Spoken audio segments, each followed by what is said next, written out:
Hey guys, tonight we're stepping into a medieval English village where the impossible walks among wheat fields, and two children with skin the color of fresh spring leaves are about to stumble into human history.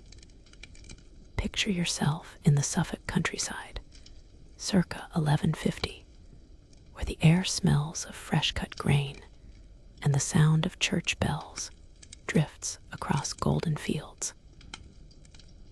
You're about to witness one of the most baffling encounters in recorded history. And honestly, you probably won't survive the sheer weirdness of what medieval people just accepted as Tuesday. So, before you get comfortable, take a moment to like the video and subscribe, but only if you genuinely enjoy what I do here. Drop a comment letting me know where you're listening from and what time it is. I love seeing our little global bedtime community come together. Now, dim the lights. Maybe turn on a fan for that soft background hum. And let's ease into tonight's journey together. You find yourself walking through the village of Woolpit on a warm afternoon in late summer, watching as harvest workers return from the fields with their tools slung over shoulders. The name Woolpit itself tells you everything about this place. It comes from the Old English wolf pit, meaning wolf pits, those deep traps dug to catch the predators that once terrorized English countryside. Historians still argue whether these pits were actually effective against wolves, but everyone agrees they were deep enough to trap much more than wild animals. The sound of excited voices draws you toward the edge of the village, where a crowd has gathered around one of these ancient wolf pits. You push through the circle of curious faces. Medieval people loved a good spectacle just as much as we do, and peer down into the earthen depression. What you see defies every expectation your 12th century mind could possibly hold. Two children crouch at the bottom of the pit, but their skin glows with an otherworldly green tinge, as if they've been painted with the juice of fresh grass. The boy appears younger, perhaps 6 or 7, while the girl looks to be around 10. Both wear clothes of strange material and cut, nothing like the rough wool and linen garments familiar to English villagers. Their hair holds that same greenish hue, and their eyes dart around with the wild confusion of creatures who have never seen human faces before. The villagers murmur prayers and cross themselves. This is an age when miracles and demons walk openly through daily life, after all. Someone suggests they might be fairy children. Others whisper about divine signs or diabolic tricks. You notice how the children cling to each other, the girl's arm protectively wrapped around her younger companion, both trembling with what could be cold, fear, or something else entirely. One of the more practical villagers. There's always one who cuts through the mysticism, lowers a rope into the pit. The children stare at it with genuine puzzlement, as if rope itself is a foreign concept. After much gesturing and encouraging calls, they finally grasp the idea and allow themselves to be pulled up into the world above. Standing on solid ground, the green children appear even more otherworldly. Their skin doesn't just look green, it seems to emanate a subtle luminescence, like moonlight filtered through leaves. The quirky detail that medieval chroniclers would later obsess over. Their skin felt normal to the touch, warm and soft like any child's, just impossibly, vibrantly green. The villagers debate what to do with these strange foundlings. Some argue for immediately taking them to the church. Others suggest the local lord should be informed. But as you watch the children's increasingly distressed behavior, you realize they might not survive long enough for official intervention. They're clearly hungry, frightened, and utterly bewildered by their surroundings. Sir Richard de Calney, a local knight and landowner, pushes through the crowd with the authority that comes from owning most of the surrounding fields. He takes one look at the green children and makes a decision that will change their lives forever. He'll take them to his manor house and attempt to care for them. It's the kind of impulsive kindness that medieval nobles sometimes displayed, though whether driven by genuine compassion or mere curiosity remains unclear. As you follow the procession toward Sir Richard's manor, you notice how the children react to every sight and sound. They seem particularly disturbed by the animals, horses, dogs, even chickens, cause them to shrink back in apparent terror. The girl keeps pointing at the sky and chattering in their incomprehensible language, her voice rising with what sounds like panic. You're witnessing the first moments of what will become one of history's most enduring mysteries. These green children are about to challenge everything medieval people thought they knew about the world, and their story will ripple through 8 centuries of speculation, wonder, and scholarly debate. You enter Sir Richard's manor house behind the bewildered procession, watching as servants scramble to prepare space for these most unusual guests. The great hall, with its high wooden beams and tapestried walls, seems to overwhelm the green children even further. They huddle together near the massive fireplace, their strange clothes, woven from what appears to be some unknown fiber, rustling with every nervous movement. The first challenge becomes immediately apparent. Food. Medieval hospitality demands that guests be fed, and Sir Richard's kitchen produces the standard fare of bread, meat, and ale. But when these items are presented to the green children, their reaction borders on revulsion.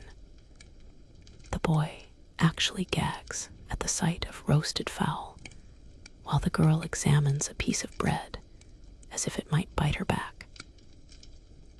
You watch the increasingly frustrated attempts at feeding.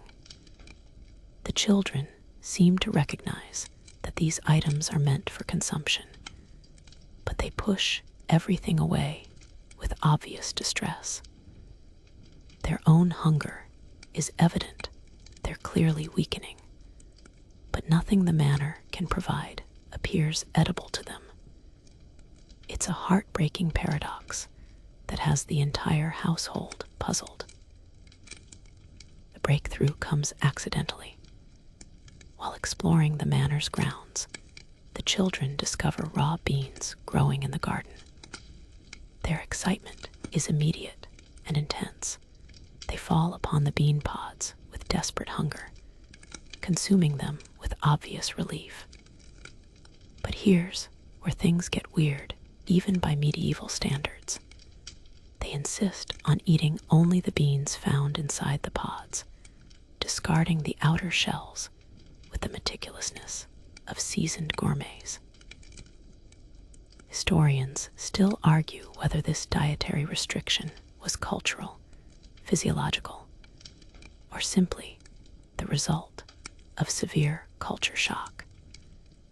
The quirky detail that medieval chroniclers found most fascinating: the children would only eat beans that were still attached to living plants, once picked, beans seem to lose their appeal entirely.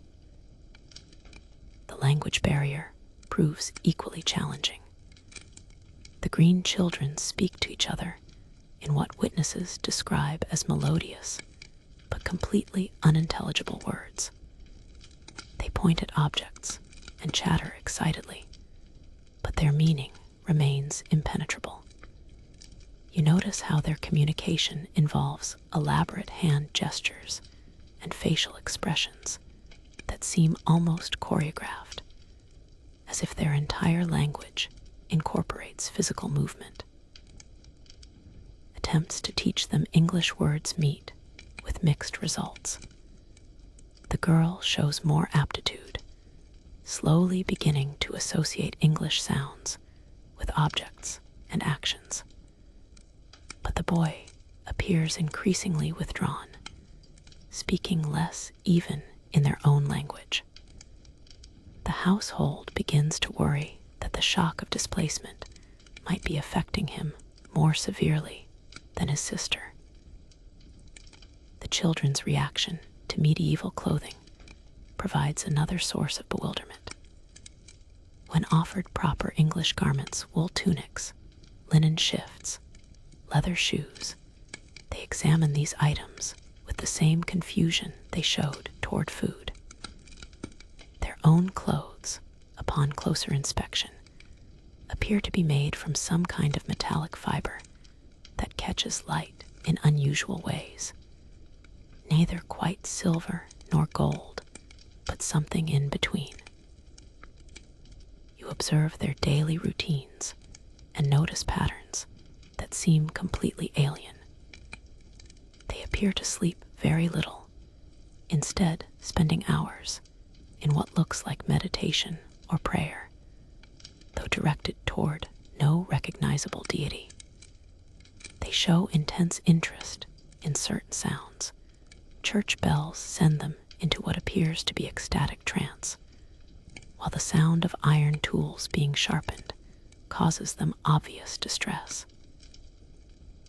Their relationship with water proves particularly puzzling. While they'll drink it readily enough, they show no interest in washing or bathing, despite medieval people's surprisingly regular hygiene habits.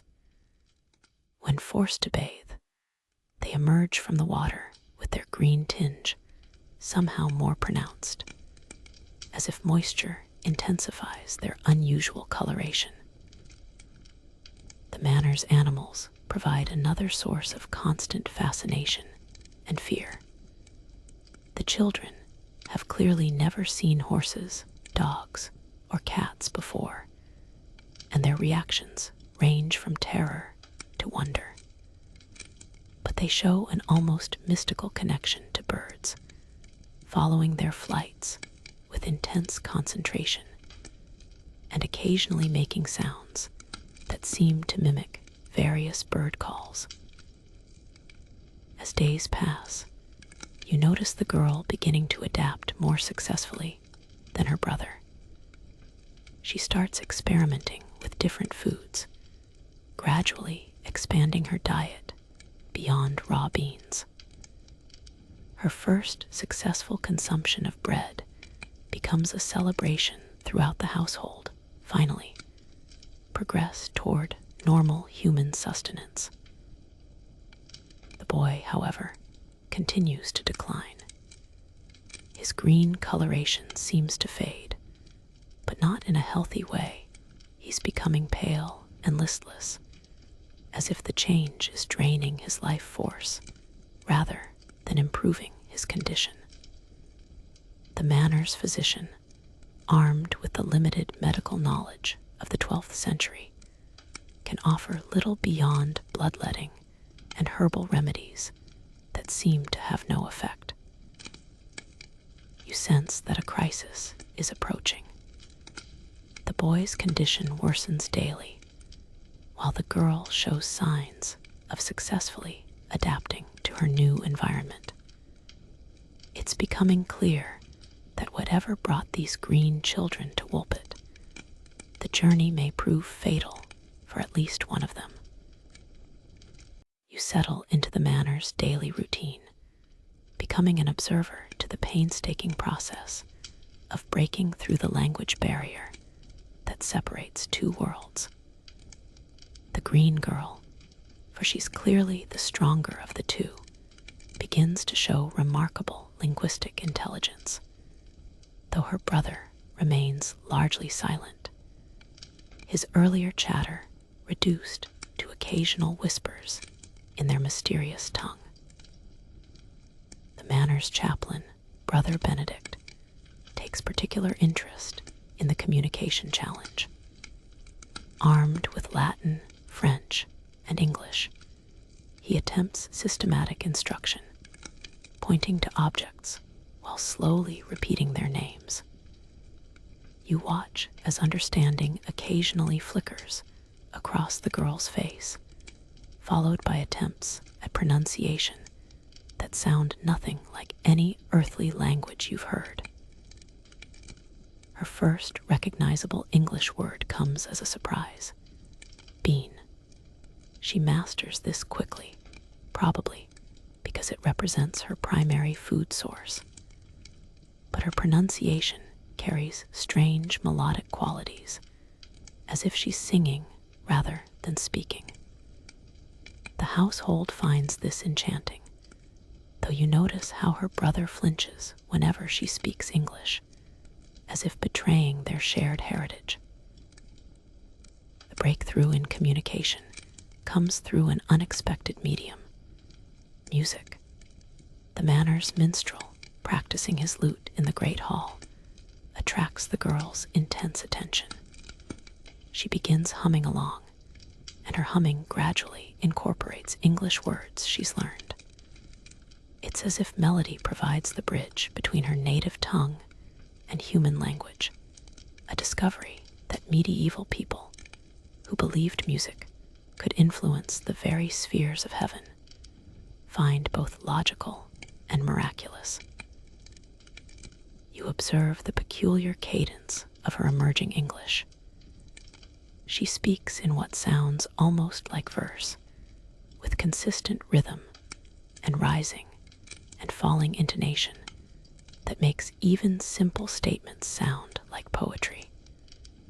When she says, "I want bean," it comes out as a 3-note song that the household finds both charming and unsettling. The girl's descriptions of her homeland begin to emerge piecemeal, filtered through her limited vocabulary and the enormous conceptual gaps between her experience and medieval English understanding. She speaks of a place where twilight never ends, where the sun never fully rises, but never completely sets either. Her hand gestures suggest vast distances, and she repeatedly points toward what appears to be the west, though her directions seem inconsistent. Historians still argue whether her descriptions represent genuine memories of another place, or the confused recollections of a traumatized child. The quirky detail that fascinates medieval chroniclers. She insists that in her homeland, all people have the same green coloration, and she seems genuinely surprised that English people come in different shades of what she calls dead leaf colors. The method of their arrival proves especially difficult to communicate.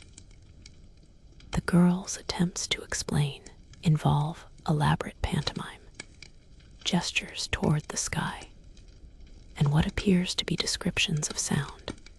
She keeps cupping her ears and making melodic noises, as if trying to reproduce some kind of auditory phenomenon that transported them to Woolpit. Her brother's silence becomes increasingly concerning.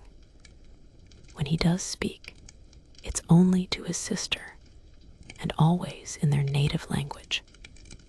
You notice how his words seem to distress her. She often responds with what appears to be gentle arguing, followed by attempts to coax him toward interaction with the household. It's as if he's withdrawing not just from English society, but from life itself. The girl's emotional vocabulary develops rapidly, perhaps because medieval manor life provides ample opportunity for complex feelings.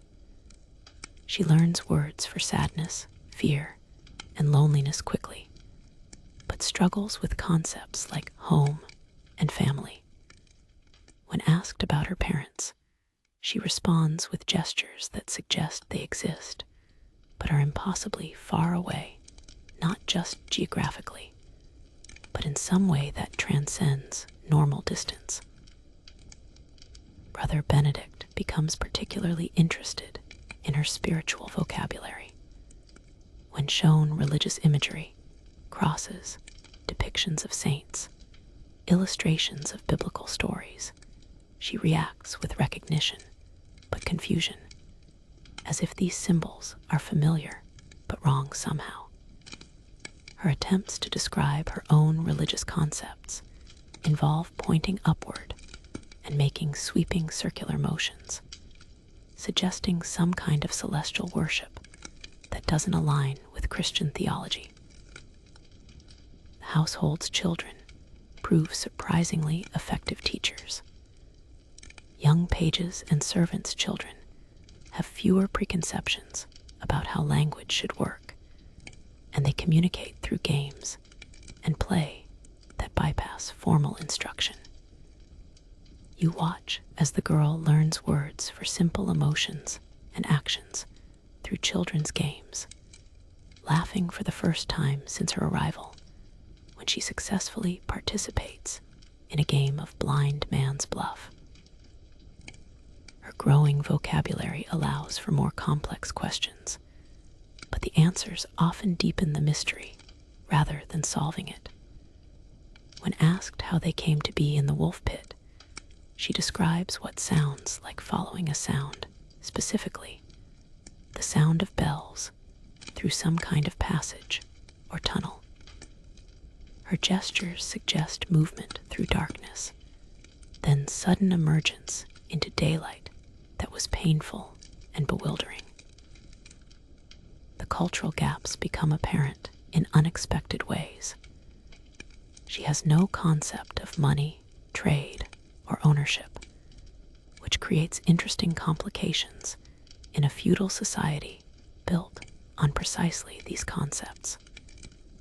When given gifts, she seems confused by the idea that objects can belong to specific people. She shares everything freely, to the initial delight and eventual concern of the household. As her English improves, you begin to hear something troubling in her conversations with her brother. Her tone becomes increasingly pleading, while his responses, when he gives any sound, resigned and melancholy. It's becoming clear that while she's adapting to human society, he's chosen a different path entirely. You witness the gradual but unmistakable deterioration of the green boy, with the helpless frustration of everyone in Sir Richard's household. What began as homesickness and culture shock has evolved into something far more serious, a profound rejection of life itself that no amount of care or attention seems able to reverse. The boy's physical decline mirrors his emotional withdrawal. His green coloration, instead of gradually normalizing like his sister's, seems to fade in patches, leaving him with a mottled appearance that suggests illness rather than healing.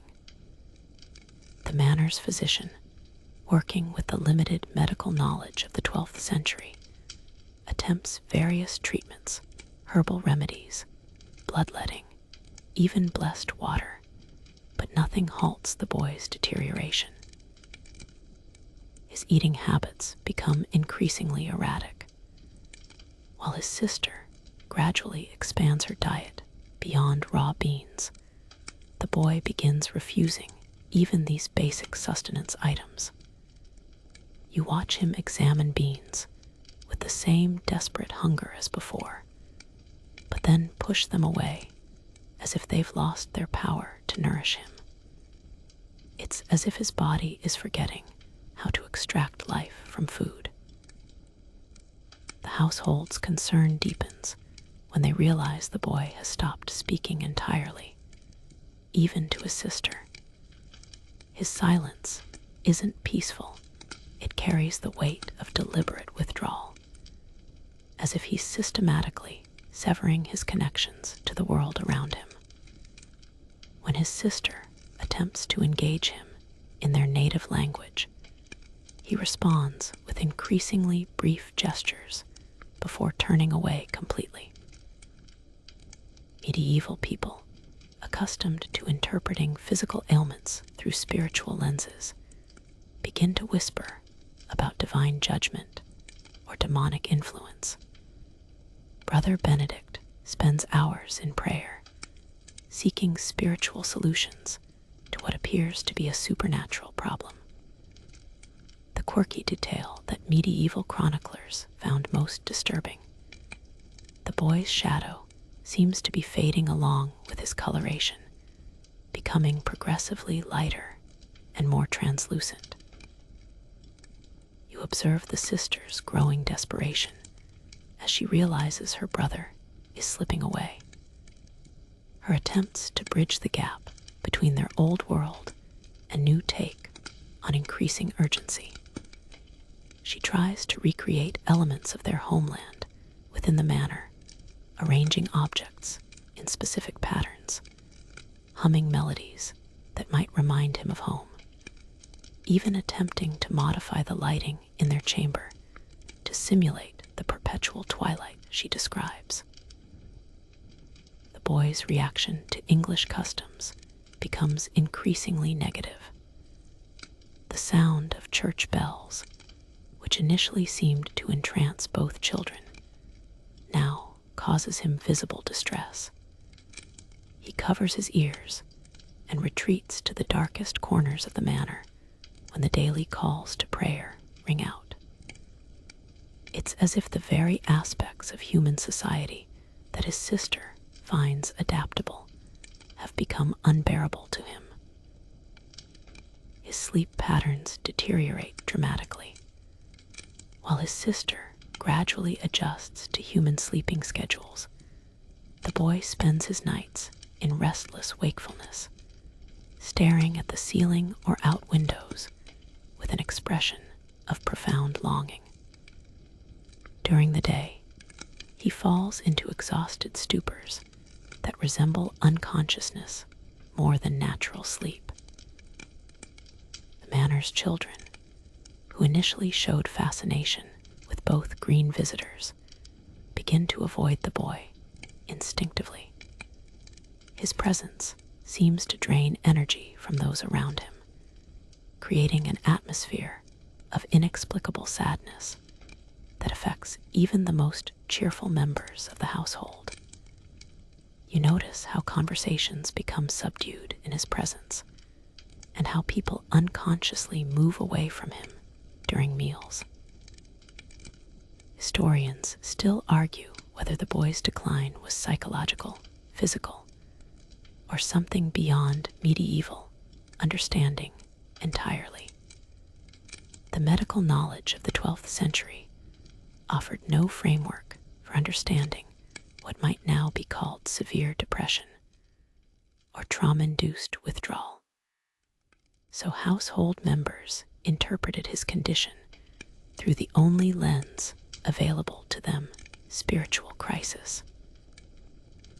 The sister's adaptation process becomes simultaneously more successful and more painful to watch.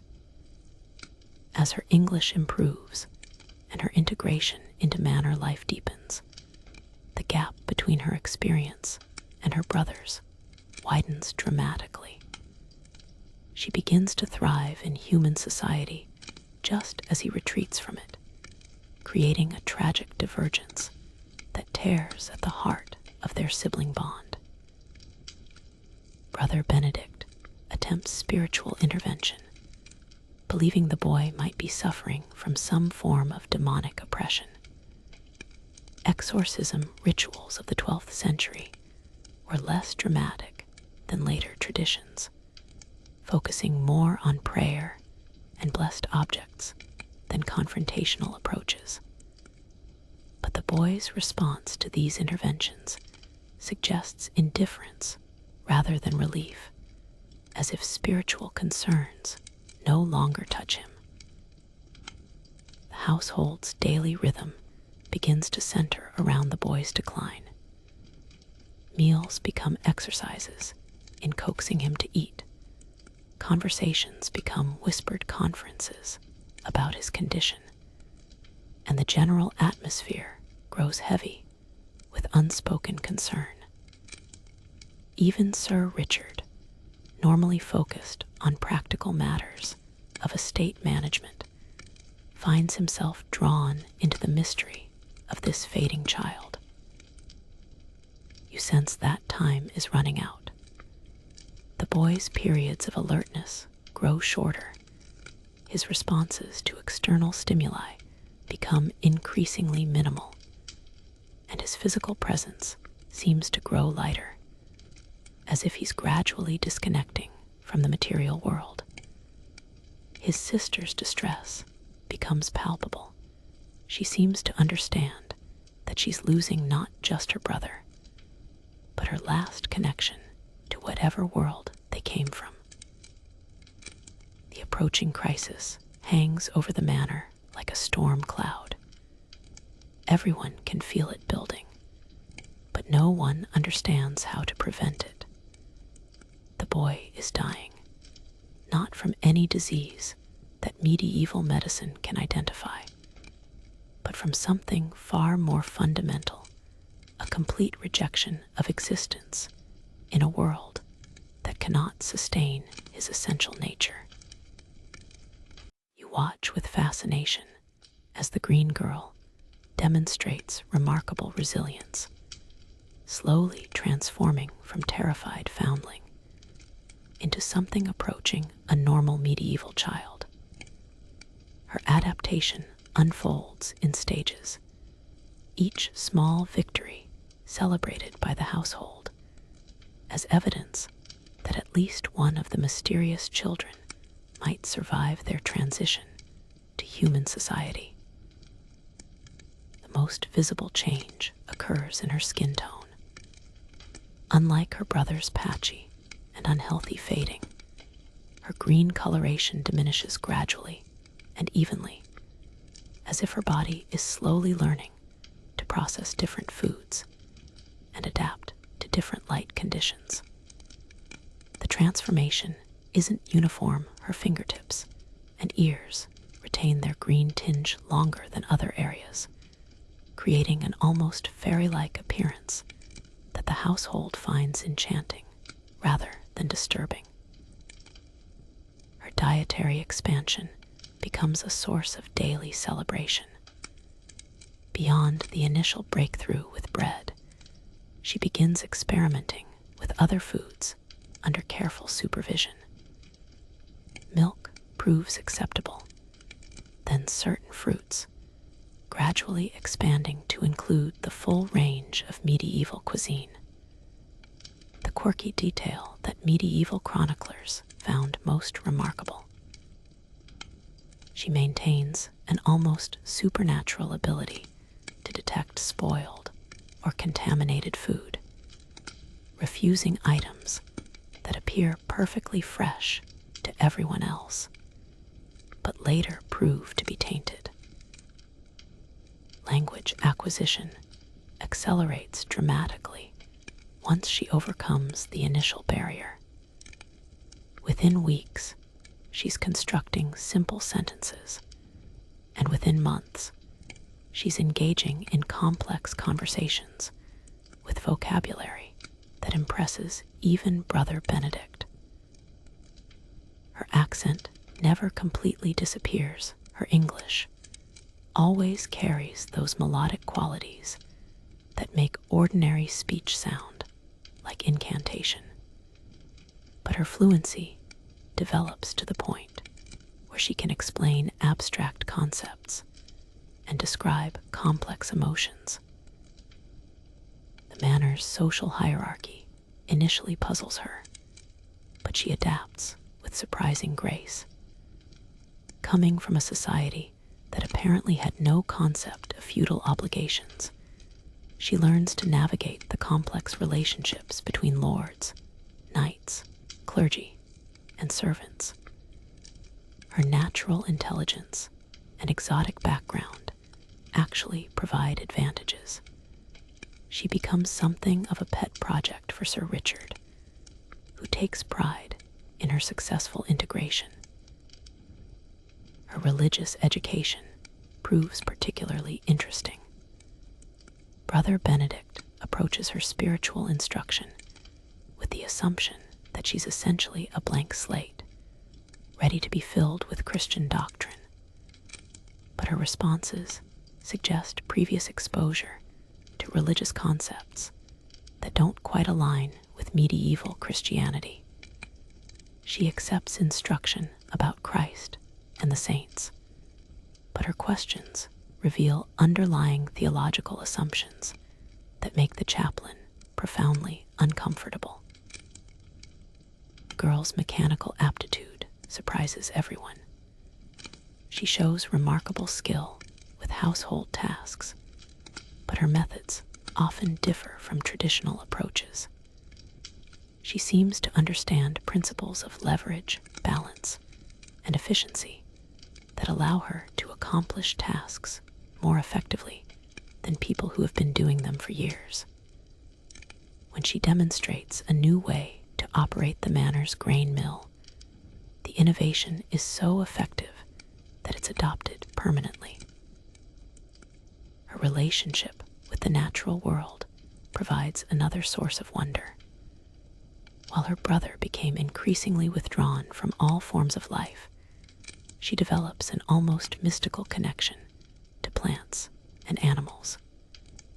Gardens flourish under her care, sick animals recover when she tends them, and she seems to predict weather changes with uncanny accuracy. Medieval people, who see divine providence in natural phenomena, interpret these abilities as signs of special blessing. The household's children become her most effective teachers, and eventually her closest friends. Their games help her learn not just language, but social customs, emotional expression, and cultural values. You watch as she transforms from exotic curiosity to genuine friend, participating in typical childhood activities while contributing her own unique perspective to their play. Her memories of the homeland begin to fade, or perhaps she simply stops sharing them as frequently. The stories she tells become less detailed and more dreamlike, as if her previous existence is becoming more legend than memory. This troubles her initially. She seems to recognize that she's losing important parts of herself. But gradually, she accepts the trade-off as necessary for survival. Historians still argue whether her adaptation represents genuine psychological flexibility or a form of trauma-induced dissociation. The medieval understanding of personality and identity was far less developed than modern concepts, so household members simply celebrated her successful integration without questioning the psychological mechanisms involved. Her brother's decline creates a complicated emotional landscape for her adaptation. As she becomes more successfully human, she also becomes more isolated from the only other person who shared her original experience. You observe her attempting to bridge this gap, speaking to him in their native language, trying to include him in her new activities. desperately seeking ways to bring him along on her journey toward humanity. The girl's creative abilities emerge as her confidence grows. She begins composing songs that blend English words with melodies from her homeland, creating music that the household finds both beautiful and haunting. Her artistic expression becomes a way of preserving elements of her original culture while embracing her new identity. Her future begins to take shape as her adaptation succeeds. Sir Richard starts making plans for her continued education and eventual placement in society. The possibility of marriage is discussed. She's approaching an age where such considerations become practical, and her exotic background is seen as potentially advantageous in attracting suitable matches. But underlying all her success is the growing awareness that she's leaving her brother behind. Each step toward humanity is also a step away from their shared past, and the guilt of survival begins to complicate her remarkable adaptation. You sense that her transformation, while successful, comes at a cost that will affect her for the rest of her life. You gather with the household in the great hall as the green girl, now speaking fluent English with only traces of her melodic accent, finally feels ready to share detailed descriptions of her homeland. The atmosphere carries the weight of revelation. Everyone senses they're about to hear something unprecedented, though whether truth or fantasy remains to be determined.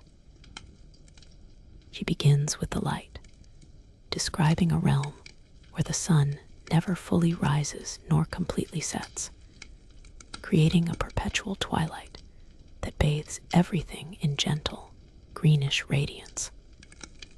Her gestures suggest vast landscapes shrouded in this eternal dusk, where the quality of light itself differs fundamentally from the harsh brightness and deep shadows of the English countryside. The household listens with rapt attention as she explains how this constant twilight eliminates the cycle of day and night that structures human existence. Her descriptions of the geography challenge every assumption about how the world works. She speaks of a land that exists parallel to the familiar world, but separated by barriers that are not quite physical. Using her hands to illustrate, she describes boundaries that seem to be made of sound rather than substance, walls of bells and music that can be crossed only under specific conditions. The inhabitants of this green land, according to her account, live in communities that function without the hierarchical structures that define medieval society. There are no lords or servants, no kings or peasants, just people who naturally fulfill different roles without formal authority or coercion. The concept proves almost impossible for feudal minds to grasp, leading to extensive questions about how such a society could possibly function. Her brother's continued decline lends urgency to her storytelling. She seems to recognize that he holds memories she's losing, and her descriptions become increasingly desperate attempts to preserve their shared heritage. When she speaks of their homeland, she often glances toward him, as if seeking confirmation or hoping to reignite his interest in their past. The girl describes the inhabitants as naturally green-skinned, but not uniformly so. Different individuals display varying shades and intensities of coloration, creating a rainbow of green tones that correspond to their roles and personalities. She explains that their green skin isn't merely pigmentation, but reflects their connection to the living world around them. They literally absorb life energy from plants and soil. Food in the green land consists entirely of what she calls living nourishment, plants that continue growing even as they're consumed, beans that regenerate immediately after harvest, fruits that replenish themselves through some mysterious process.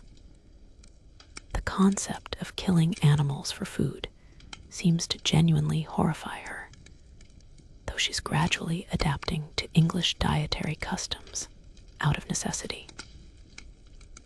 The quirky detail that medieval chroniclers find most fascinating. She describes a form of communication that combines spoken language with changes in skin coloration, creating a complex system where meaning is conveyed through both sound and visual patterns.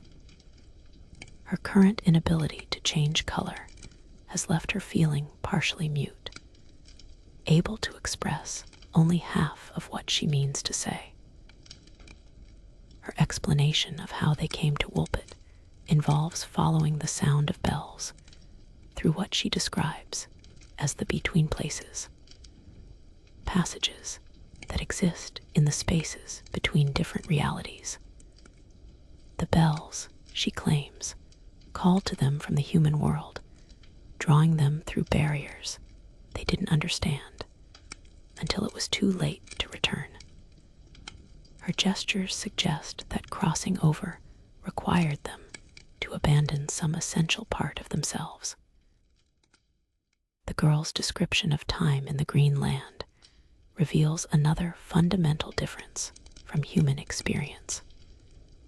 She speaks of existence that flows like water rather than marching like soldiers, where past and future blend into an eternal present. This temporal fluidity explains her initial confusion about English concepts of schedules, deadlines, and sequential events.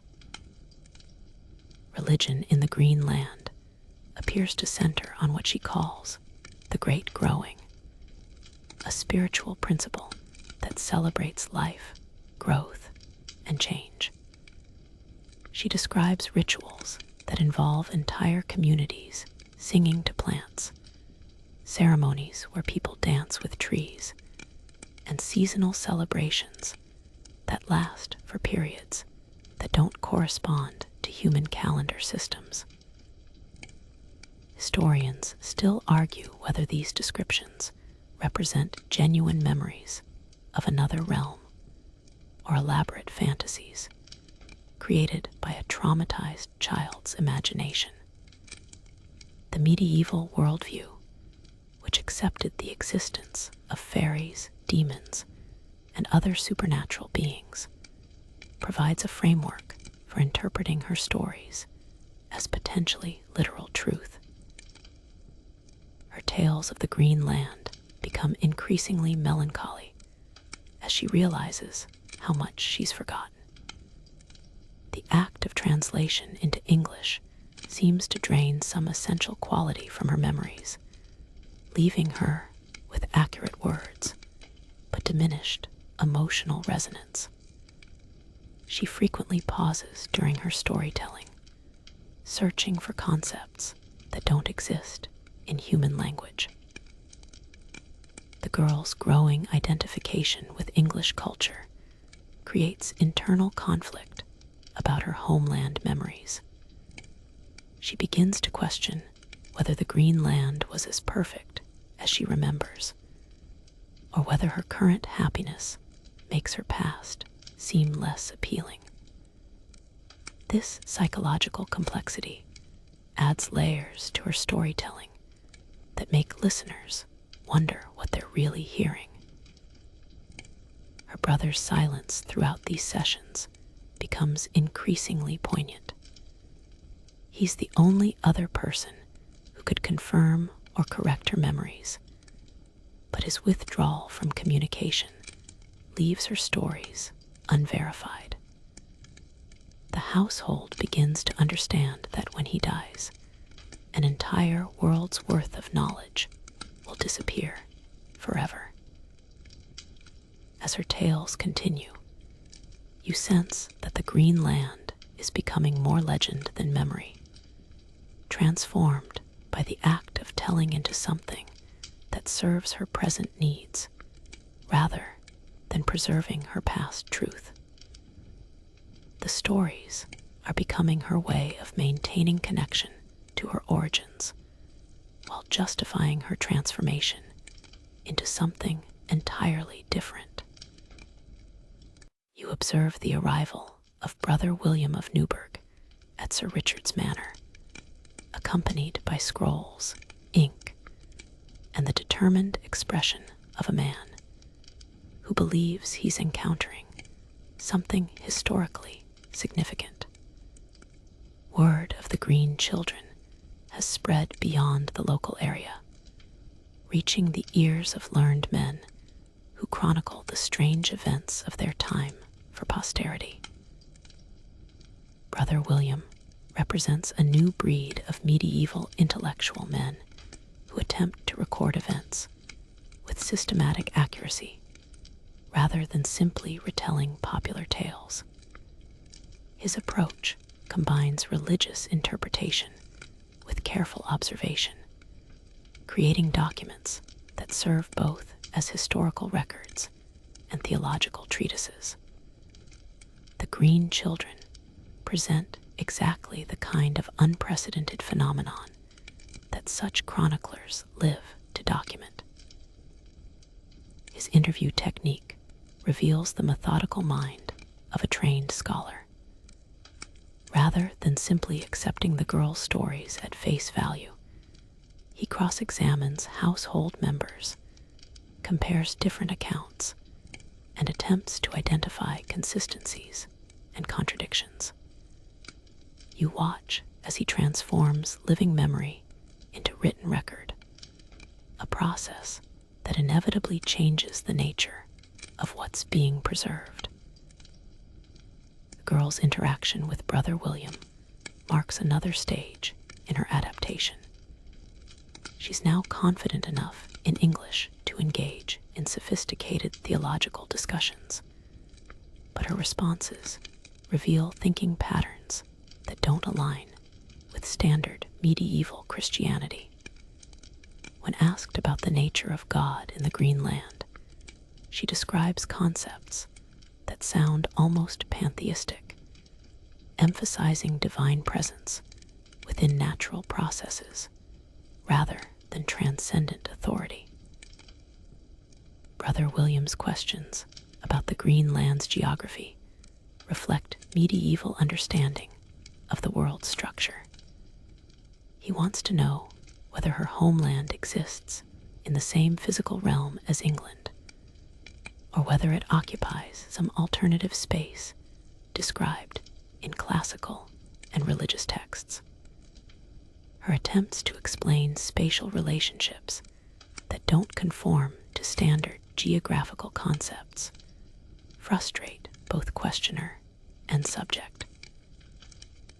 The chronicler's documentation process becomes a form of performance for the household. His presence elevates the Green Children from local curiosity to historically significant phenomenon, creating a sense of importance that affects everyone's behavior. You notice how stories become more dramatic in the telling, how minor details gain emphasis, and how the act of official recording changes the nature of what's being recorded. Medieval chroniclers worked within established frameworks for categorizing unusual events. Brother William attempts to fit the Green Children into existing categories: divine miracle, demonic manifestation, natural wonder, or foreign visitors, but their story resists easy classification. The quirky detail that fascinates him most, the children's apparent inability to lie, even about matters that seem impossible. His theological training creates specific concerns about the children's spiritual status. Are they human beings with souls that can be saved, or are they something else entirely?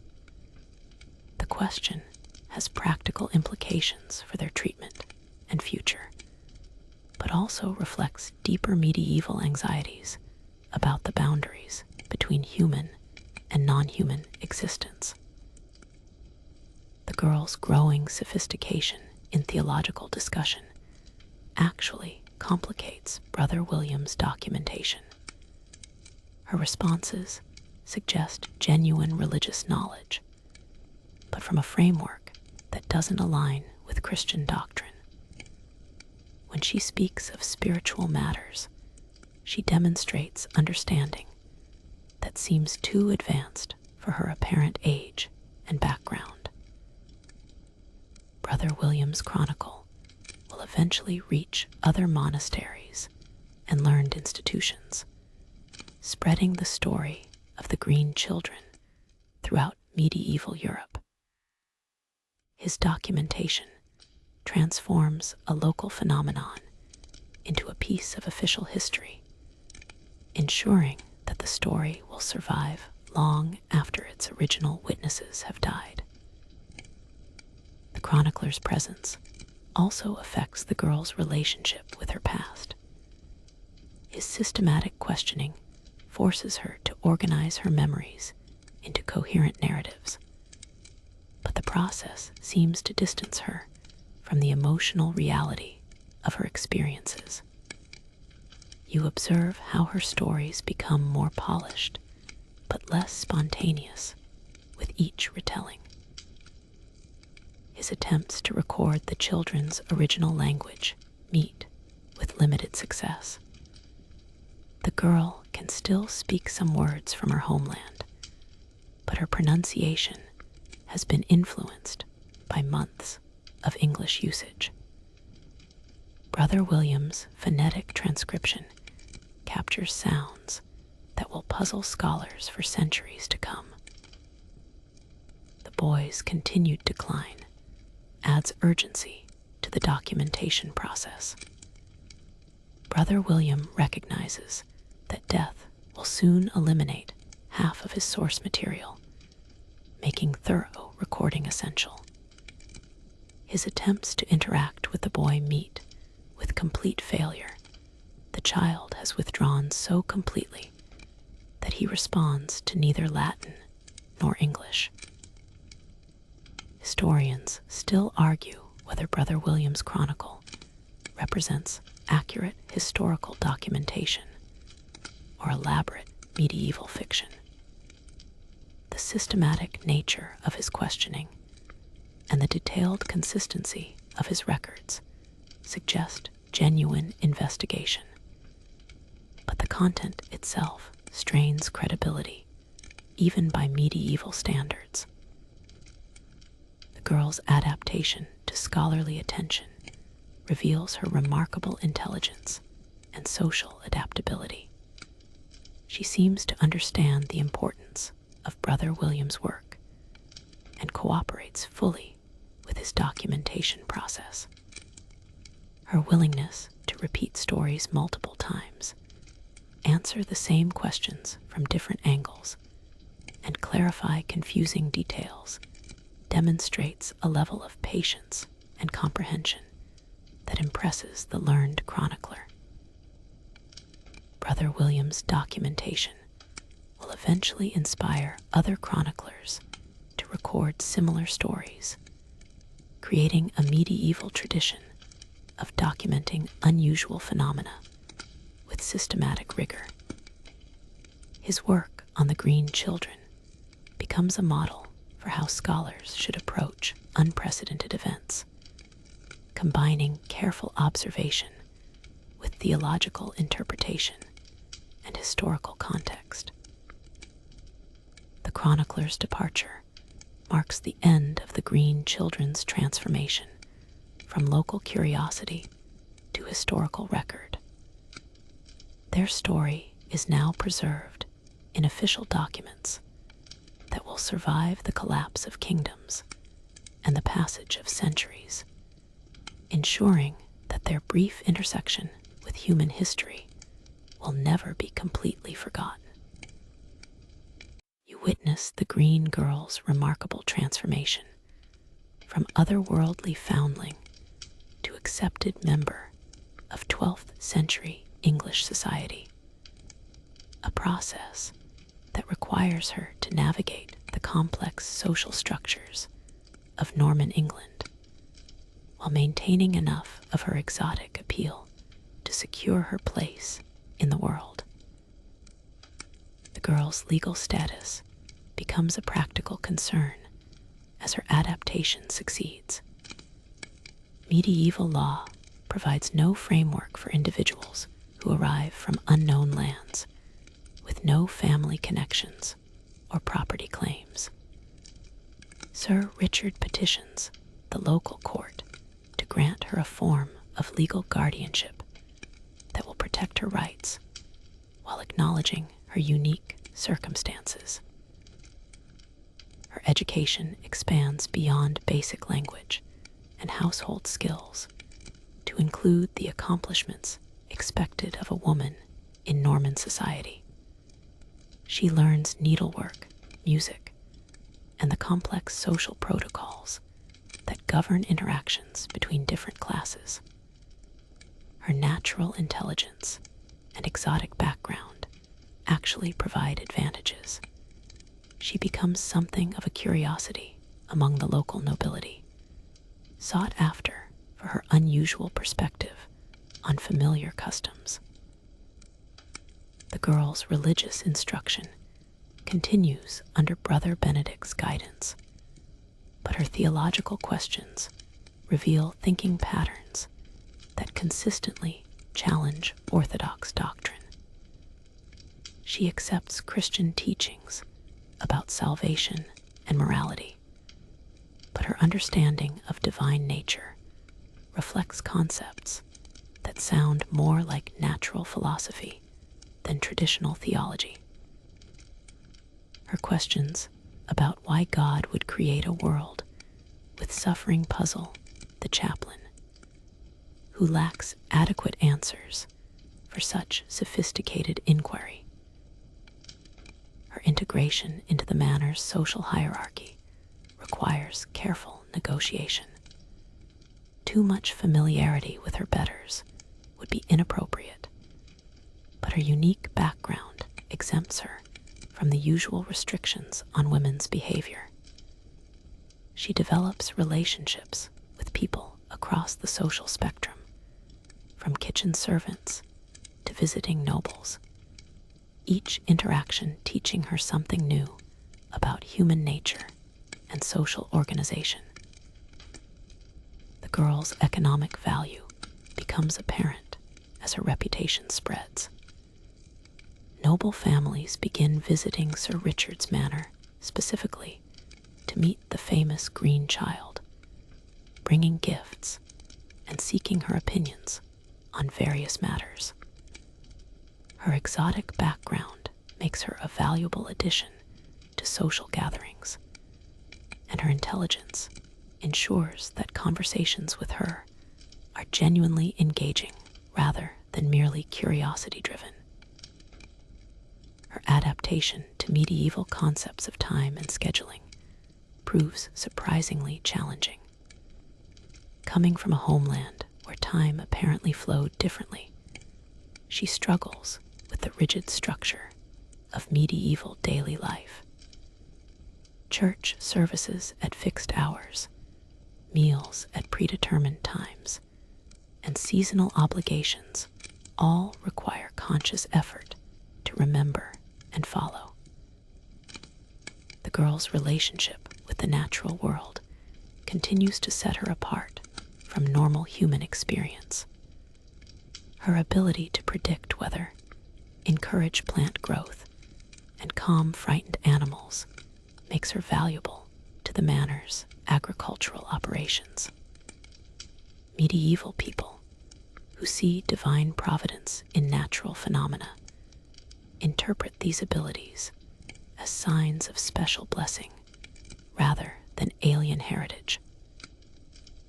Her brother's death, for his decline, finally reaches its inevitable conclusion, marks a turning point in her integration. His passing eliminates her last direct connection to the green land, forcing her to rely entirely on her adopted human identity. The household's grief at his loss is genuine, but it also removes a complicating factor in her adaptation. The mourning period provides an opportunity for the girl to demonstrate her understanding of human emotional customs. She participates in medieval funeral rites with appropriate solemnity, but her grief carries qualities that seem to transcend normal human sorrow. Her lamentations incorporate melodic elements that create an almost supernatural atmosphere during the burial ceremony. Her growing maturity brings new challenges and opportunities. At an age when medieval girls begin considering marriage, her exotic background makes her both more and less attractive to potential suitors. Some families see her uniqueness as an asset, while others worry about the implications of marrying someone whose origins remain essentially mysterious. The girl's mechanical and agricultural innovations begin to have practical impact on the manor's operations. Her understanding of natural processes allows her to suggest improvements in crop rotation, animal husbandry, and even basic engineering that increase productivity. Sir Richard begins to see her not just as a ward, but as a valuable advisor whose unconventional perspective provides genuine benefits. Her memory of the green land continues to fade, but she develops techniques for preserving important elements of her heritage. She creates songs that blend English words with melodies from her homeland, weaves patterns that reflect the designs of her original clothing, and maintains dietary preferences that honor her roots while accommodating her new physiology. The girl's legal coming of age requires formal acknowledgement of her adult status within Norman society. The ceremony involves swearing fealty to Sir Richard and accepting the responsibilities of a free woman under English law.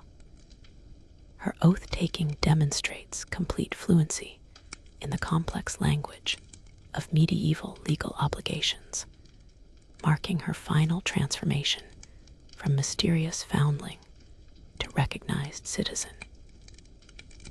Historians still argue whether her successful integration represents genuine cultural adaptation or a form of strategic performance designed to ensure survival.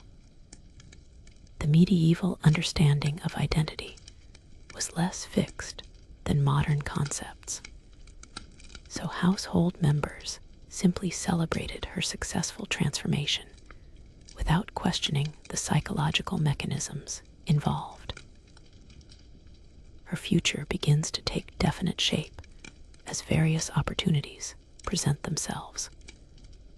Marriage prospects multiply as her reputation for intelligence and unusual background spreads among eligible families. Educational opportunities emerge as learned men recognize her intellectual gifts and exotic perspective. Her story is becoming one of successful assimilation against impossible odds. But underlying all her success is the growing awareness that she's constructed a new identity, rather than simply adapting an existing one. Each step toward humanity has required abandoning elements of her original nature, and the accumulation of these losses creates a complex emotional landscape that will affect her for the rest of her life. You witness the culmination of the green girl's transformation as she approaches marriage age, a milestone that will complete her integration into Norman society, while simultaneously marking the final abandonment of her otherworldly origins. The household buzzes with matchmaking discussions as Sir Richard considers various suitors who might provide appropriate social positioning for his unusual ward. Her marriage prospects attract attention from families throughout the region, drawn by the combination of her exotic background and demonstrated intelligence. The novelty of her origins, rather than hindering her chances, actually provides advantages in a society that values uniqueness among the nobility. Her story has become legendary enough that association with her brings prestige to potential husbands. The girl's own attitude toward marriage reveals how completely she's internalized medieval social expectations. She understands that marriage represents not just personal fulfillment, but economic alliance and social positioning. Her conversations about potential suitors demonstrate sophisticated understanding of political implications and family dynamics that would impress experienced matchmakers. Her name becomes a practical concern as marriage approaches. Having arrived without any form of identification, she's been known simply as the Green Girl or the Foreign Child. The household debates various options before settling on Agnes, a name that suggests both purity and foreign origin while providing appropriate Christian identity for her new life. The courtship process provides another opportunity for Agnes to demonstrate her remarkable adaptability. Her conversations with potential suitors reveal intelligence, humor, and social grace that make her genuinely attractive beyond mere curiosity value. She's learned to present her exotic background as an asset rather than a barrier, emphasizing the unique perspective she brings to marriage rather than the mysteries of her origins. Her final choice, a young knight named Richard de Calney, a distant relative of her guardian, represents both practical wisdom and genuine affection. Richard possesses sufficient social standing to provide security, but he's also young enough to be intrigued rather than threatened by her unusual background. Their courtship develops into what appears to be genuine romantic attachment rather than mere social convenience. The wedding preparations become a celebration of Agnes's successful integration into Norman society. The ceremony will take place in the Manor's chapel, with Brother Benedict officiating and the entire household participating. The event represents not just a marriage, but a triumphant conclusion to one of the most remarkable adaptation stories in medieval history. Her bridal preparations include creating a wedding dress that subtly incorporates elements of her original heritage. The design includes embroidered patterns that echo the mysterious symbols of her homeland clothing, worked in silver thread that catches light in ways reminiscent of her original garments. The dress becomes a masterpiece of cultural fusion, honoring both her past and her future. The wedding ceremony itself demonstrates Agnes's complete fluency in medieval Christian ritual. Her responses to the liturgy are perfectly appropriate, but her voice carries those same melodic qualities that have always distinguished her speech. The quirky detail that medieval chroniclers find most remarkable. Her wedding vows seem to be sung rather than spoken, creating an almost mystical atmosphere during the ceremony. Her transformation into a married woman brings new responsibilities and opportunities. As Richard's wife, she gains not just social status, but also practical authority over household management and estate operations. Her unusual background becomes an asset in these roles, as her different perspective on familiar problems leads to innovative solutions. The girl's, now Agnes's, relationship with her past becomes increasingly complex as she settles into married life. Her memories of the green land continue to fade, but she develops new ways of honoring her heritage that don't conflict with her current identity. She creates a private garden where she grows unusual plants using techniques that seem to blend English horticulture with methods from her homeland. Her husband's attitude toward her origins reveals the complexity of medieval thinking about identity and belonging. Richard clearly loves Agnes for who she has become, but he also finds her background both fascinating and slightly unsettling. His questions about her past are driven by genuine curiosity rather than suspicion, but they also reflect anxiety about aspects of his wife that he'll never fully understand. The marriage's success depends partly on Agnes's ability to balance her exotic appeal with conventional wifely behavior. She must remain interesting enough to maintain her husband's fascination, while conforming sufficiently to social expectations to avoid scandal. Her navigation of this balance demonstrates remarkable social intelligence and emotional maturity. Her transformation into Agnes de Calny marks the complete abandonment of her previous identity. The green girl who emerged from the Woolpits has been replaced by a Norman wife, whose exotic background adds charm to her otherwise conventional life. The metamorphosis is so complete that visitors to the manor often express surprise that this elegant woman was once the mysterious foundling of local legend. Historians still argue whether Agnes's successful marriage represents genuine happiness or strategic adaptation to unavoidable circumstances.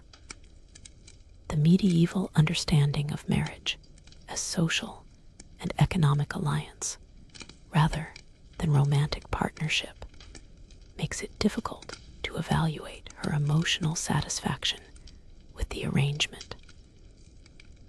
Her future stretches ahead with possibilities that would have been unimaginable during her first terrifying days in human society. Children, social advancement, and continued integration into Norman aristocracy all await her. She has achieved the ultimate success for a medieval woman: security, respect, and social position within the established order. But underlying all her success is the growing awareness that she has become someone completely different from the child who emerged from the wolf pits. Each step toward humanity has required abandoning elements of her original nature, and the accumulation of these losses creates a complex emotional landscape that will affect her for the rest of her life. You find yourself in the scriptorium of a monastery where learned men debate the meaning of the green children's appearance, their theories ranging from divine intervention to natural philosophy to elaborate forms of foreign migration. The medieval mind, confronted with the unprecedented, reaches for explanations that blend religious doctrine with emerging scientific understanding and classical learning. Brother William of Newburgh's careful documentation provides the foundation for scholarly debate, but his systematic approach cannot resolve the fundamental question of whether the children represent supernatural intervention or natural phenomenon. His chronicle describes events with scientific precision, while acknowledging that the subject matter transcends normal human experience. The theological interpretation gains support from those who see the green children as divine messengers or angelic visitors. Their apparent inability to lie, their connection to natural processes, and their otherworldly appearance all suggest supernatural origin. This theory explains their arrival as part of God's plan to test human charity and demonstrate divine power through miraculous events. Alternative religious explanations focus on demonic influence or pagan survivals. Some scholars argue that the children represent escaped inhabitants of fairy realms that exist parallel to Christian reality. Their green coloration, strange customs, and impossible homeland descriptions all align with folklore about supernatural beings who occasionally interact with human society. The natural philosophy approach seeks rational explanations for apparently impossible events. These scholars suggest that the children might represent unknown human populations from distant lands, their green coloration resulting from dietary factors, environmental conditions, or genetic variations. Their strange customs and language could reflect genuine cultural differences rather than supernatural origins. Medieval medical knowledge provides another framework for interpretation. Some physicians suggest that the children's coloration results from a form of illness or constitutional imbalance that affects their humoral composition. Their dietary restrictions, behavioral patterns, and physical changes all align with medical theories about how environmental factors influence human physiology. The geographical interpretation attempts to locate the green land within known world systems. Medieval maps include many mysterious regions, lands beyond the known world where unusual peoples might exist. Some scholars argue that the children represent survivors from expeditions to these remote areas, their stories distorted by trauma and cultural confusion. The psychological explanation, though less developed in medieval thinking, suggests that the children's accounts reflect mental disturbance caused by traumatic experiences. Their consistent but impossible stories might represent elaborate fantasies created by minds attempting to process overwhelming displacement and cultural shock. linguistic analysis focuses on the children's original language and its relationship to known tongues. The few words that Brother William managed to record resist classification within existing language families, suggesting either completely unknown origins or systematic distortion of familiar languages through extended isolation. The sociological interpretation examines how the children's stories reflect human society's capacity to adapt to unprecedented circumstances. Their successful integration into Norman society demonstrates remarkable flexibility in medieval social structures, while their initial alienation reveals the limitations of cultural accommodation when faced with truly foreign elements. The historical approach attempts to correlate the children's appearance with documented events that might explain their origins. Various scholars propose connections to specific military campaigns, population movements, or natural disasters that could have displaced unusual populations and brought them into contact with English society. The literary analysis focuses on how the children's story reflects common narrative patterns in medieval literature. Their transformation from otherworldly beings to integrated humans follows established plot structures, suggesting that their tale might represent allegorical rather than literal truth. The comparative approach examines similar stories from other cultures and time periods, seeking patterns that might illuminate the green children's significance. Folklore from various societies includes tales of strange children appearing from unknown lands, suggesting that such stories serve important cultural functions regardless of their literal truth. The prophetic interpretation sees the children's appearance as a sign of coming changes in human society. Their advanced knowledge of natural processes, their different social organization, and their peaceful nature all suggest that they represent humanity's future development rather than its exotic past. Historians still argue whether these medieval theories represent genuine scholarly inquiry or elaborate rationalization of events that challenged fundamental assumptions about reality.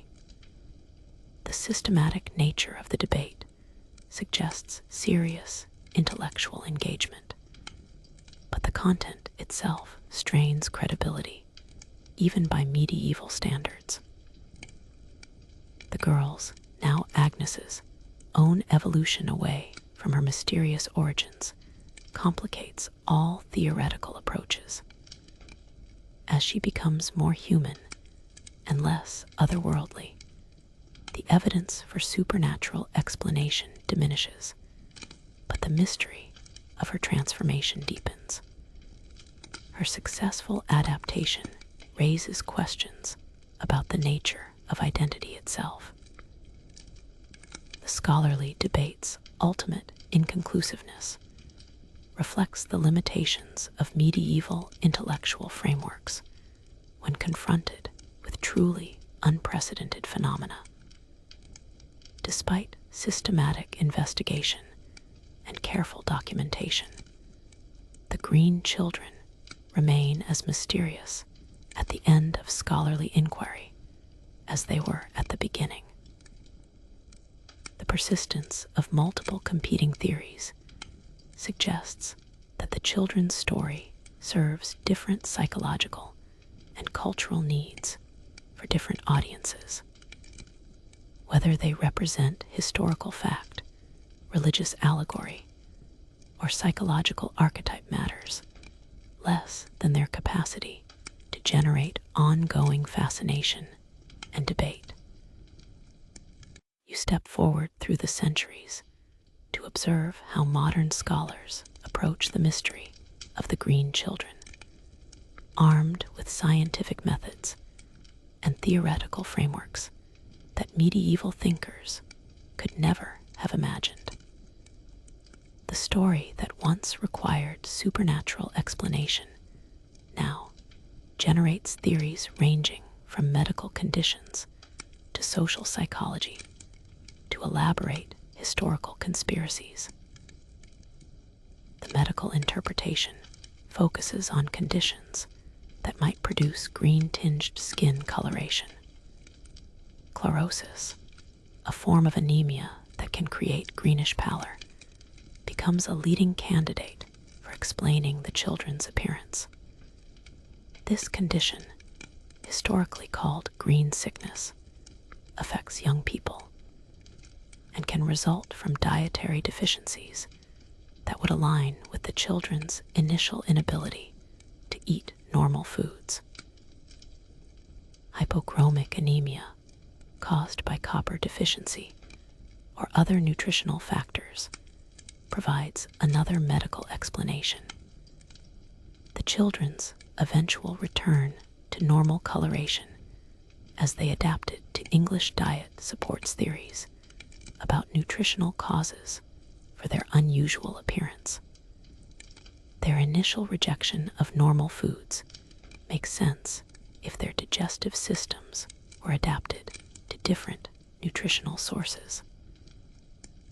The dietary poisoning theory suggests that the children consumed plants containing compounds that affected their skin pigmentation. Certain wild plants can cause temporary color changes in human skin, and their homeland's different flora might have included such substances. Their recovery, as they adopted English food sources, supports this interpretation. The psychological explanation emphasizes trauma and cultural displacement as factors in the children's behavior and accounts. Modern understanding of childhood trauma, dissociation, and false memory syndrome provides frameworks for interpreting their impossible stories as psychological rather than literal truth. Their gradual adaptation represents recovery from severe cultural shock.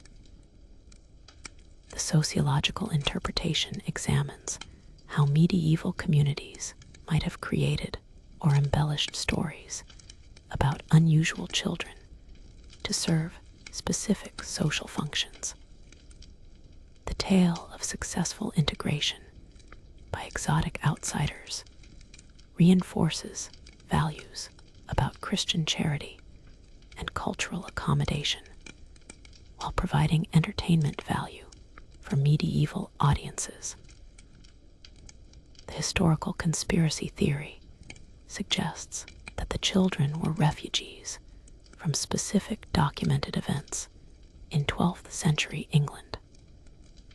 Flemish immigrants, political refugees, or survivors of religious persecution might have been presented as supernatural beings to protect their identities or generate sympathy for their plight. The linguistic analysis applies modern phonetic and grammatical analysis to the few words recorded from the children's original language. Computer modeling and comparative linguistics techniques reveal possible connections to known language families, suggesting geographical origins that medieval chroniclers couldn't have identified. The anthropological approach examines how the green children's story reflects universal human patterns of dealing with cultural otherness. Their transformation from alien to integrated member of society follows cross-cultural patterns of assimilation, suggesting that their tale represents archetypal rather than unique experiences. The neurological interpretation focuses on conditions that might affect perception, memory, and behavior in ways that could explain the children's unusual characteristics. Autism spectrum disorders, sensory processing differences, or specific neurological conditions might account for their behavioral patterns and communication difficulties. The environmental explanation suggests that the children came from an isolated community with unusual environmental conditions. Underground or heavily forested areas might produce different light conditions that could affect skin pigmentation, while isolation could explain their unfamiliar customs and language.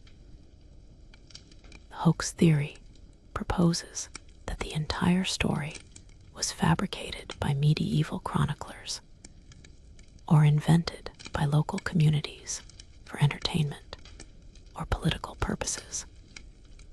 The systematic nature of the documentation and the story's internal consistency either support its authenticity or demonstrate sophisticated medieval fiction writing capabilities.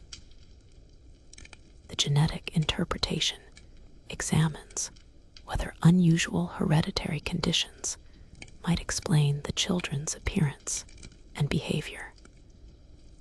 Rare genetic disorders affecting pigmentation, metabolism, or neurological development could account for their unusual characteristics while remaining within the boundaries of natural human variation.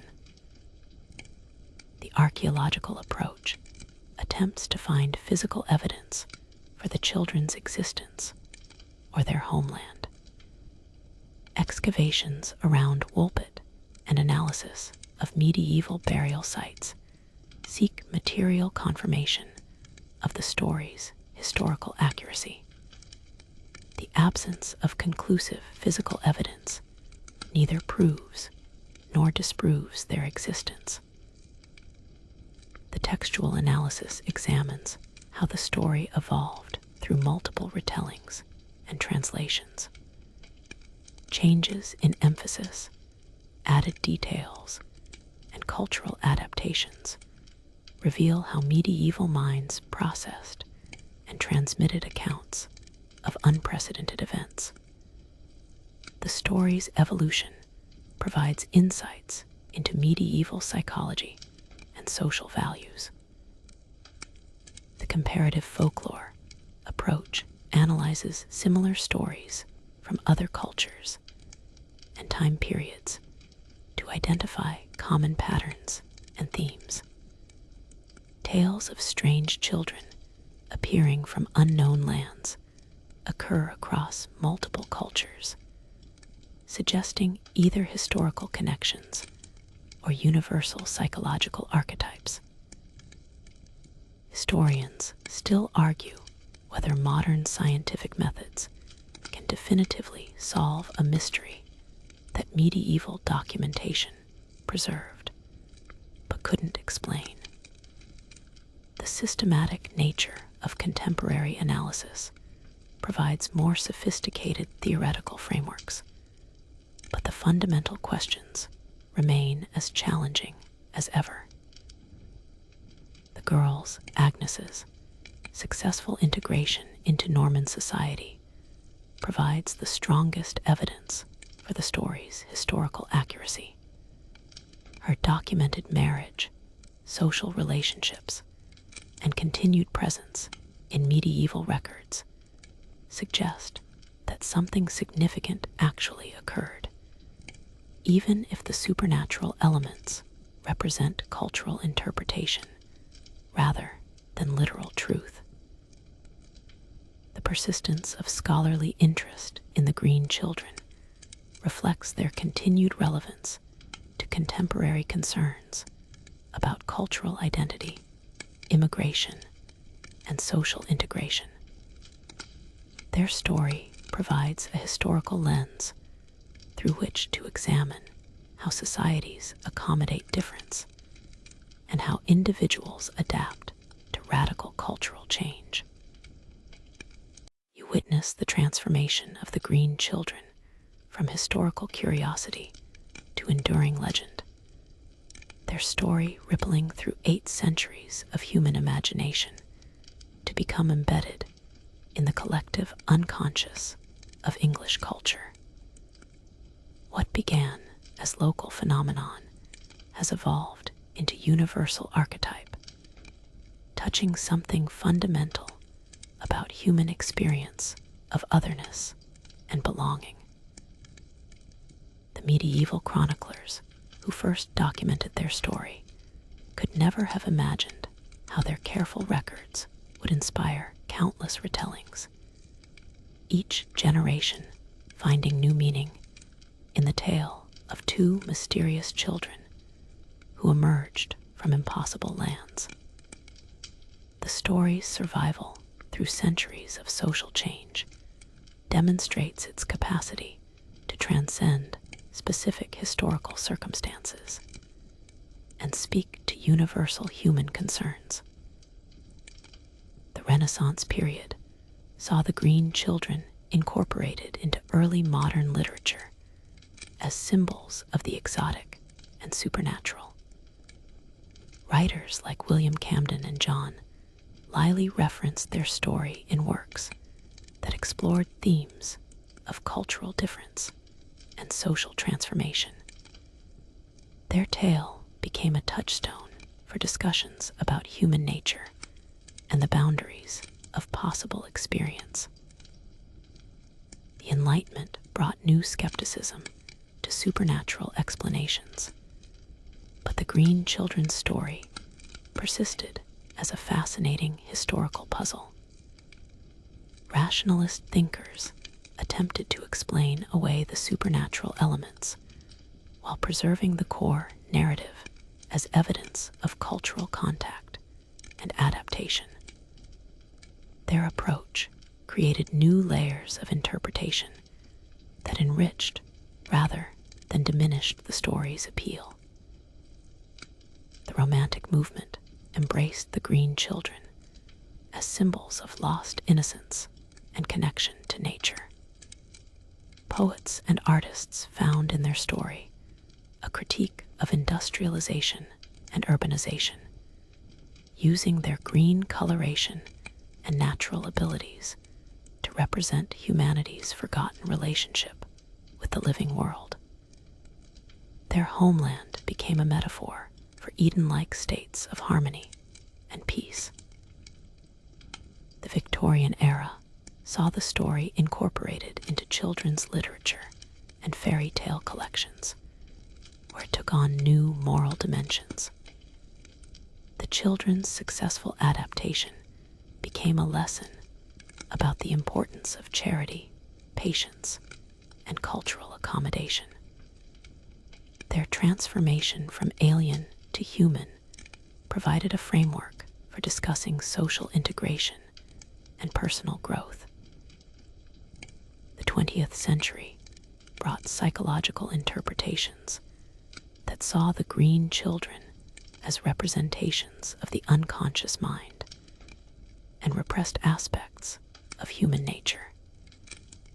Jungian analysis found in their story archetypal patterns of death and rebirth, cultural transformation, and the integration of shadow elements into conscious identity.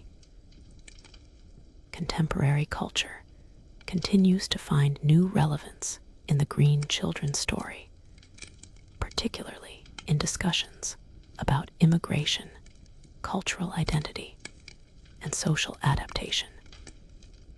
Their successful integration into medieval society provides a historical example of how communities can accommodate radical difference while maintaining social cohesion. The story's influence extends beyond academic discussion into popular culture, where it appears in novels, films, and television programs that explore themes of alienation and belonging. Modern retellings often emphasize the children's perspective, focusing on their experience of cultural displacement and the psychological challenges of adaptation. The Green Children's Tale has become a benchmark for evaluating other historical mysteries and unexplained phenomena. Their story provides a template for how societies process and preserve accounts of unprecedented events, demonstrating the complex relationship between historical fact and cultural interpretation.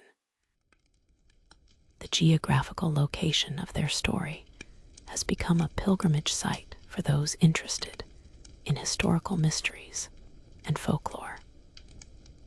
Woolpit continues to attract visitors who seek connection to the legendary children, creating a modern form of cultural continuity that links contemporary audiences to medieval experience. The interpretive flexibility of the Green Children's story explains its enduring appeal across different cultural contexts and historical periods. The tale can simultaneously represent historical fact, psychological archetype, social commentary, and spiritual allegory, allowing each generation to find relevant meaning in its narrative structure. Their story's preservation through multiple forms of documentation demonstrates the power of systematic record-keeping to transmit cultural knowledge across centuries. The medieval chroniclers who carefully documented their accounts created a legacy that continues to inform and inspire contemporary audiences. The Green Children's ultimate significance lies not in the resolution of their historical mystery, but in their capacity to generate ongoing wonder and speculation. Their story reminds us that human experience contains elements that transcend rational explanation, and that the boundaries between possible and impossible remain more fluid than we often assume. As you settle into the quiet darkness of night, let the Green Children's story wash over you like a gentle tide, carrying you towards sleep on waves of ancient mystery and timeless wonder. Their tale bridges the gap between medieval Suffolk and your own bedroom, connecting you to centuries of human beings who have found comfort in stories that acknowledge the strange and beautiful mysteries that persist at the edges of ordinary experience. Picture Agnes, now fully human, but carrying within her the memory of impossible green lands, as she lies beside her husband in their medieval chamber. The church bells that once called her from her homeland now mark the hours of her adopted life, their bronze voices weaving through dreams that blend English countryside with landscapes that exist only in the space between sleeping and waking. Her children, when they come, will carry no visible trace of their mother's extraordinary origins, but perhaps in their laughter will echo melodies from a world that exists just beyond the reach of normal human experience. The Green Children's story whispers to us across 8 centuries that the universe holds more wonders than our daily experience suggests, that the boundaries between possible and impossible are more porous than we imagine, and that even the most alien visitors can find home in human hearts, willing to offer shelter and acceptance. Their tale reminds us that we are all strangers in this world, all seeking the warmth of understanding and the comfort of belonging, all carrying within us the capacity for transformation that can bridge any gap between what we were and what we might become. Let their story carry you now into sleep, where your own dreams might glimpse the eternal twilight of the green land, where bells call across impossible distances, and where the strange and wonderful persistently offer themselves to those brave enough to believe in the reality of mystery. The green children found their way home in human hearts, and their story continues to offer the same welcome to all who encounter it. A reminder that wonder and acceptance can transform even the most alien visitors into beloved members of the human family. Sleep well, knowing that somewhere in the space between legend and history, two green children still dance in meadows of perpetual twilight, their story forever woven into the great tapestry of human experience, their voices still calling to us across the centuries with songs of adaptation, hope, and the eternal possibility of finding home in the most unexpected places.